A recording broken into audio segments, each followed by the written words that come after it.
નમસ્કાર, હું છું પ્રિયા અને તમે જોઈ રહ્યા છો જનતા કી જાણકારી ન્યૂઝ। નજર કરીએ આજના સમાચાર ઉપર। વાઘોડિયા વિસ્તારમાં જ્વેલર્સ વેપારી સાથે થયેલી લૂંટનો ભેદ વડોદરા ગ્રામ્ય પોલીસે ગણતરીના દિવસોમાં ઉકેલી કાઢ્યો છે।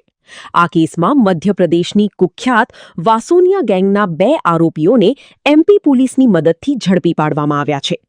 પોલીસ તપાસ દરમિયાન વાઘોડિયાથી લઈને મધ્યપ્રદેશ સુધીના 450થી વધુ સીસીટીવી ફૂટેજ ચકાસવામાં આવ્યા હતા।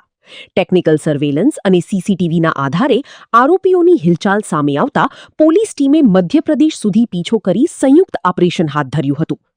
આ ઓપરેશનમાં રમેશ વિજયાભાઈ પરમાર અને રમેશ રામચંદ્ર ઉર્ફે રંગી તાહેડ નામના 2 મુખ્ય આરોપીઓની ઝડપી પાડવામાં આવ્યા છે।